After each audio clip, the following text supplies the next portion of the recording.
स्वागत है आप सभी का एनएफ न्यूज पर। मैं हूं आपके साथ रोहित। ट्रंप धमकी पर धमकी दे रहे हैं, टैरिफ लगाने की धमकी दे रहे हैं और वो सोच रहे हैं कि वो जो बोलेंगे दुनिया के देश वो मान लेंगे। कई देशों पर ट्रंप ने टैरिफ भी ठोक दी, कई देशों को लेटर भी लिख दिया। लेकिन अब ट्रंप की धमकी को ब्रिक्स देश नकार रहे हैं। कैसे नकार रहे हैं और इसके बाद अब ट्रंप के पास क्या उपाय है, इसी पर चर्चा करेंगे। मेरे साथ हैं अनुपम प्रसून।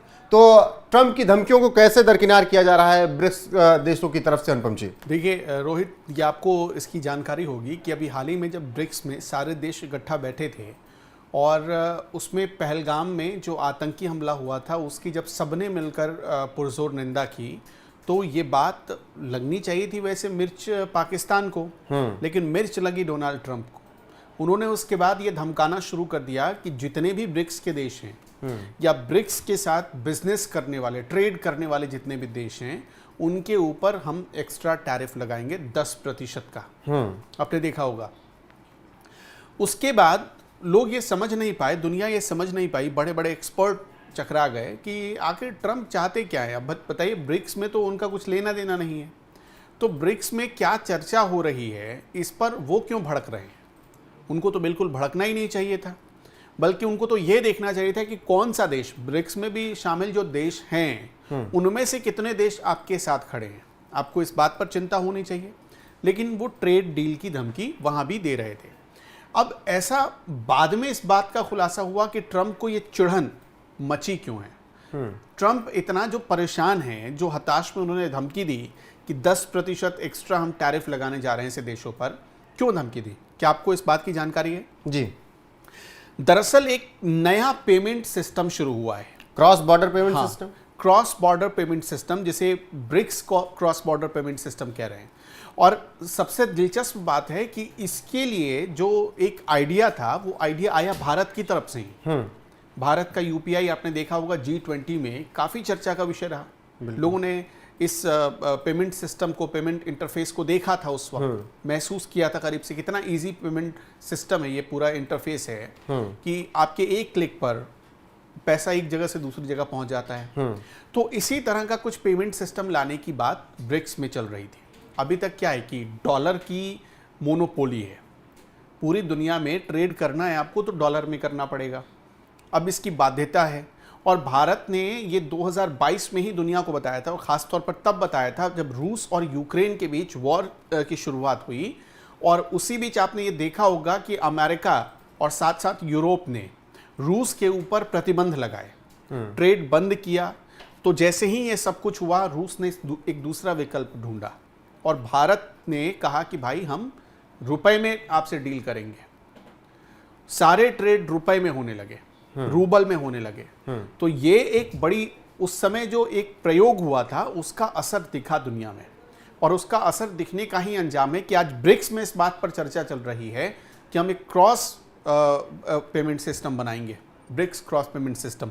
और इसका नाम भी दिया गया, देखिए, inter operability cross border trading. ये जो जब होगा तो एक करेंसी, ब्राजील की करेंसी अलग, भारत की करेंसी अलग, इसमें शामिल रूस की करेंसी अलग, तो इस तरह से सब देशों की करेंसी अलग अलग है, लेकिन उसका वैल्यू तय होगा और उसी वैल्यू के आधार पर आपस में ट्रेड होगा। मतलब अगर रूस को कुछ भारत से खरीदना है तो रुपए में, रूबल में पेमेंट करेगा। तो क्या अनुपम जी, ब्रिक्स देशों ने ये ठान लिया है कि ट्रंप को अब अलग थलग करके रखना है? देखिए, अलग थलग नहीं, ट्रंप जिस बॉडी लैंग्वेज के साथ आगे बढ़ रहे हैं, जो उनकी पॉलिसी है, वो दुनिया को कंफ्यूज करने वाली है। और खुद ट्रंप ये दिख रहे हैं कि वो कंफ्यूज हैं। उनकी क्या स्थिति है ये आपने देखा। उनका जो सबसे भरोसेमंद साथी था वो छोड़कर चला गया। उन्होंने पहले डॉज बनाया। अब देखिए ट्रंप कितने कंफ्यूज है। पहले उन्होंने डॉज बनाया। डॉज किस लिए बनाया गया? कि जो सरकारी खर्चे थे उन खर्चों में कैसे कटौती हो, इसके लिए बनाया गया। और फिर वो वही बिल लेकर आए, ब्यूटीफुल अमेरिका बिल, जो वो बिग ब्यूटीफुल बिल लेकर आए, उसका क्या अंजाम हुआ? यही तो मस्क कह रहे हैं कि आप जो ये बिग ब्यूटीफुल बिल लेकर आए हैं, इसमें तो आप जो सब्सिडी है वो देंगे लोगों को, आप टैक्सेस माफ कर रहे हैं, इससे तो बोझ और बढ़ जाएगा। आपने डॉज बनाया कि सरकारी खर्चों में कटौती होगी, उल्टा आप वही काम करने लगे जो आपने कहा था कि हम नहीं करेंगे। तो यही लड़ाई चल रही है। और यही नहीं, उनकी पार्टी के भीतर भी डोनाल्ड ट्रंप को लोग इस बात पर आंख दिखा रहे हैं। तो ब्रिक्स देशों को ऐसा लगता है कि हम सिर्फ एक करेंसी पर निर्भर क्यों रहे। और आपने देखा होगा दुनिया ने 2022 से ही ये महसूस किया है कि हम एक करेंसी यानी डॉलर के इस जो एक तरीके से उसको क्या बोले, डिक्टेटरशिप है, जब मन तब आप प्राइस बढ़ा दें। भारत ने पिछले कुछ सालों में उसकी मोनोपोली तो खत्म नहीं की, जब रूस से डायरेक्ट डायरेक्ट G20 में, भारत में जब G20 हो रहा था उसमें तो अमेरिकी राष्ट्रपति, तत्कालीन राष्ट्रपति भी आए थे। और आपने ये देखा होगा कि उस समय भारत ने क्या कहा कि हमें डॉलर का एक विकल्प ढूंढना होगा। उस समय भी भारत का यही था स्टेटमेंट।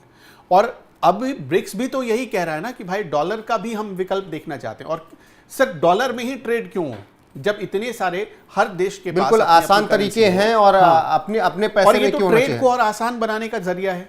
ट्रेड को अब जैसे मान लीजिए कि आपको डॉलर में पेमेंट करना है, आपको इंतजार करना पड़ता है, एक लंबी बोझिल प्रक्रिया होती है। उससे बढ़िया कि भाई जिस देश में गए आप अपने देश की करेंसी के हिसाब से पेमेंट करिए, वो देश जाने उसको। बिल्कुल, भारत ने वही रूस के साथ किया पिछले कुछ दिनों में। लेकिन अब इस बीच जिस तरीके से ट्रंप ने 14 देशों पर टैरिफ लगाई, जिसमें जापान, कोरिया समेत तमाम देश शामिल रहे।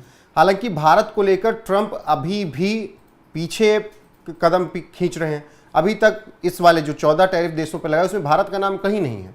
तो ये ट्रंप क्या गेम खेल रहे हैं? अभी कुछ और वो डील करना चाहते हैं भारत के साथ? देखिए, अमेरिका ने अभी जैसे जापान पर लगाया, आपने देखा होगा अभी कुछ घंटे पहले लगाया 25% के आसपास का। ट्रंप ये चाहते, उन्होंने एक संकेत भी दिया इसी के साथ कि भारत के साथ वो एक नई डील साइन करने जा रहे हैं। ये ट्रंप का संकेत है। अब इससे ये पता चलता है कि देखिए, भारत ने अभी सीधा मना कर दिया है। आपने देखा होगा कि हमारे जो कॉमर्स मिनिस्टर थे पीयूष गोयल, वो गए थे यूएस, एक डील होनी थी लेकिन वो डील कैंसिल हो गई। वो डील हुई नहीं, फाइनल नहीं हुआ, क्योंकि अमेरिका अपनी शर्त थोपना चाहता था और भारत ने सीधा, इसी को कहते हैं डायरेक्ट मना कर देना कि हम ये नहीं करेंगे। भारत ने मना किया और अमेरिका ने फिर, अब देखिए दोबारा वो ये चाहता है कि नहीं भारत के साथ डील कर लें। अब वापस उसी शर्त पर आ रहे हैं वो जिस शर्त पर भारत चाहता था, ऐसा उनकी तरफ से संकेत मिला है। वो खास तौर पर उन देशों से ज्यादा चढ़े हुए हैं जो भारत के साथ है। देखिए, रूस के साथ इस वक्त अमेरिका, मतलब अगर पुतिन के साथ ट्रंप अगर चिढ़ते हैं तो पता है क्या क्यों? क्योंकि ये जो डॉलर के अलावा भी किसी दूसरी करेंसी में ट्रेड हो सकता है, दुनिया को ये विकल्प दिखाया भारत ने, अपनाया रूस ने, और अब इसको सारे देश अपना रहे हैं। अगर ब्रिक्स अपना ले तो ये तो ब्रिक्स वो समूह है ना जहाँ जितने भी विकासशील देश हैं वो शामिल हैं। ब्राज़ील हो गया, रूस हो गया। अब ये सब सारे देश अगर मिलके मान लीजिए कि ये पॉलिसी ले आते हैं कि भाई हम एक ऐसी मतलब ऐसा पेमेंट सिस्टम बना देंगे जिसमें आपको ये चिंता ही नहीं करना है कि हमको सेटलमेंट के लिए घंटों इंतजार करो। सेटलमेंट तो होता है ना, आपने डॉलर से पेमेंट किया, वो डॉलर सेटलमेंट होगा। लेकिन अब यहाँ इंतजार ही नहीं करना है। भाई आपने हमको दिया सामान, आपका पैसा पड़ा हुआ है, हम जैसे आपने हमसे कोई सामान लिया, वो पैसे में है, सेटलमेंट हो जाएगा। तो यही वजह है कि क्रॉस बॉर्डर पेमेंट सिस्टम को लेकर बहुत आसान। और एक चीज और जी, ब्रिक्स में एक बहुत और गंभीर चर्चा हुई है, यह है एनडीबी बनाने की चर्चा, जिसे न्यू डेवलपमेंट बैंक नाम दिया जा रहा है। इससे फंड कहाँ से आएगा, कौन कौन जुटाएगा फंड, इसकी भी पूरी तैयारी हो रही है। अब वर्ल्ड बैंक जो है ना, वर्ल्ड बैंक के जरिए भी यूएस अमेरिका अपनी धाक जमाना चाहता था। आपने देखा होगा भी पाकिस्तान को उसने बिल्कुल फाइनेंस करवाया, तो इस तरह से लोन दिलवाया। तो इस तरह से क्या है कि भारत ने ब्रिक्स देशों के रास्ते, एससीओ के रास्ते इन सारी चीज़ों का प्रबंध करना शुरू कर दिया है। और अमेरिका को इसी बात पर मतलब मिर्च लगी हुई है कि भारत तो अपना विकल्प बना रहा है, भारत वो सारे रास्ते अपना रहा है जो कल को अगर ठीक ठाक चलने लगा तो अमेरिका की दुकान बंद कोई पूछेगा नहीं, अमेरिका की दुकान बंद हो जाएगी, डोनाल्ड ट्रंप की दुकान बंद हो जाएगी। यही तो डर है डोनाल्ड ट्रंप को। और भारत से देखिए, वो भारत को इसलिए तो नीचा दिखाने के लिए पाकिस्तान को ऊपर कर रहे हैं, बिल्कुल इसीलिए। बिल्कुल। और यही वजह है कि ट्रंप की जो धमकियां थी ब्रिक्स देशों ने किस तरीके से उसे दरकिनार किया, उस पर हमने चर्चा की। और अब एक नए पेमेंट मोड पर बात हो रही है, क्रॉस बॉर्डर पेमेंट सिस्टम पर। अगर सब कुछ ठीक ठाक रहा तो जो मोनोपोली अमेरिका की ट्रंप की चली आ रही है बहुत जल्द टूटेगी। बहरहाल बने रहिए हमारे साथ, आपको हर एक अपडेट देश और दुनिया के यहाँ पर मिलती रहेगी लगातार। नमस्कार।